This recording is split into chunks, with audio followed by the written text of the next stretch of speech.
भाई मैसेंजर ने कमाल कर दिया है। एक ऑप्शन ऑन करने के बाद आपको पता चल जाएगा कि आपका कोई बंदा स्क्रीनशॉट तो नहीं ले रहा, स्क्रीन रिकॉर्डिंग तो नहीं कर रहा, और 24 घंटे के बाद जो है आपके तमाम जो मैसेज चैट हैं वो डिलीट हो जाएंगे खुद ब खुद। तो चलते हैं मोबाइल की स्क्रीन की तरफ, वहाँ से ये सीखते हैं। तो दोस्तों हम अपने मोबाइल की स्क्रीन पे आ गए। तो आपको क्या करना है, यहाँ से मैसेंजर को ओपन कर लेना। तो यहाँ से मैं मैसेंजर को ओपन करता हूँ।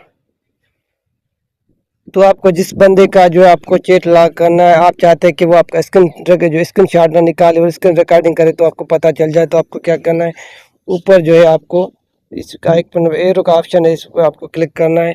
और इसके बाद आपको ये फ़ायदा होगा कि 24 घंटे के बाद ऑटोमेटिक ये जो है मैसेज जो है तमाम वो डिलीट हो जाएंगे। तो आपको क्या करना है, नीचे आ जाना है।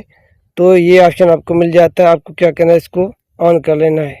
तो यहाँ से मैं इसको ऑन कर लेता हूँ। आपको क्या करना है, इसको 24 घंटे पे रख लेना है। इससे ये फ़ायदा होगा कि वो जो है 24 घंटे के बाद आपके मैसेज भी डिलीट हो जाएंगे जो आप मैसेज करते हैं, और जो है वो आपका जो है आपके मैसेज का वो स्क्रीनशॉट भी बनता नहीं ले सकेगा। सो उम्मीद है हमारा वीडियो अच्छा लगा होगा। वीडियो अच्छा लगे तो वीडियो को लाइक करें और हमारे चैनल को ज़रूर सब्सक्राइब करें। इंशाल्लाह किसी नए वीडियो के साथ होंगे। खुदा हाफिज़।